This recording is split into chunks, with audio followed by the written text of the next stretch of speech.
Hi, I'm Heidi Basfield, Executive Director of Speak Our Minds and Speak Our Minds podcast. Suicide remains the leading cause of death for our nation's youth. It's nothing short of a continued public health crisis. And on this series, we wanted to team up with providers and talk about what children's hospitals and their teams throughout this country are doing to take on this challenge and work every single day to have things be different, better for our youth. As part of this series, you'll hear from those providers, their teams, and what they're up to. They'll talk about new practices that they're putting into place, what they think has changed about the conversation with youth mental health, what their biggest obstacles are, what they would do about those obstacles, and what they're really excited to be a part of over the next 5 years. We also feature stories from parent caregivers who really bring home why this work is so incredibly important and how we can all join and be part of these efforts as a collective to turn the tide and prevent youth suicide. Thank you for joining us for Preventing Youth Suicide, a series focused on bringing about change.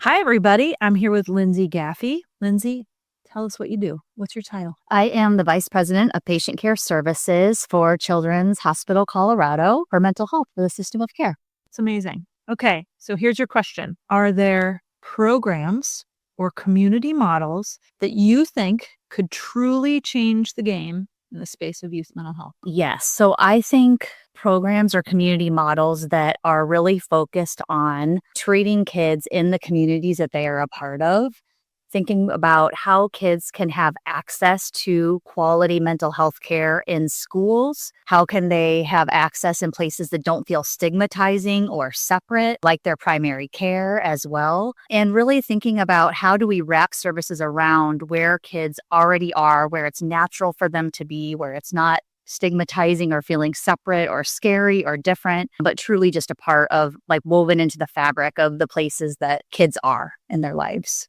I love that. And you're not the first one to talk about why it's so important and valuable for kids to get care in their school and community.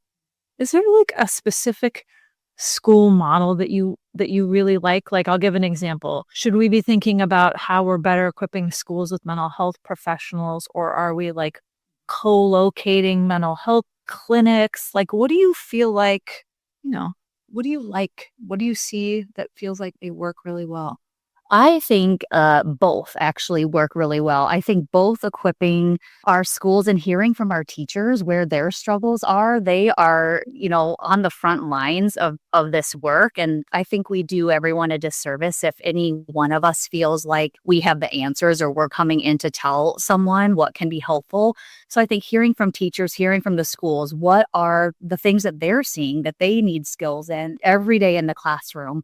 How do we integrate that into how school is delivered, how education is delivered through social emotional education, through different strategies that kids can use throughout their day? And also, we have seen it to be really helpful in thinking about how do you integrate then mental health professionals as well for those kids that are really struggling, that need that higher level, that higher touch of mental health support and care. And then how do those professionals interact with the school to create this cohesive model that's really catching the kid where they are? If you had to pick like a starting point between elementary, middle, and high school to say, this is where we need to jump in right now, based on what you know, which level would it be? I know the answers.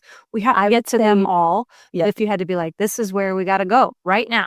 I actually would back it up further. I think I would go to preschool and even before elementary school, and really thinking about equipping parents with the skills and laying that foundation for being able to have just skills, but also relationship building. So when things get harder later, it's that foundation's already been built and it's not feeling like a separate, now you need to act this way, or now you need to fold this into the way you're parenting. But really, I think sooner is better, even before elementary school. That's amazing. Okay, so here's your next question. Yep. Looking ahead, what do you most want to be part of creating over the next 5 years? A couple of things. So one, I would love to help create an organized system of care for all kids to have access to high quality, evidence-based care in a timely manner close to their communities. And so there's both that high level aspiration where I want this for all youth in our country. More specifically, part of what I've been a part of that I'm really passionate about is also thinking about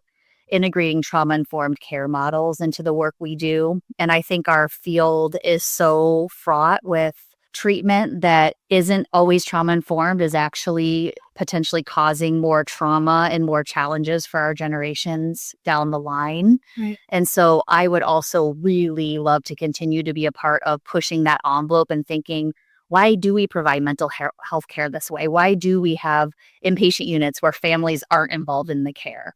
Why do we have really high rates of restraint and seclusion and things that are impacting kids' mental health negatively for when they leave our organization? So also I would like to be a part of folding in trauma-informed care into everything that we do within mental health care delivery, especially in our emergency department spaces and our inpatient care settings. That's awesome. All right. Well, you heard it here, and we'll be excited to follow Lyndsay's work at Children's Hospital Colorado and see how much of all of this continues to evolve. Thanks for joining us. Thank you for having me.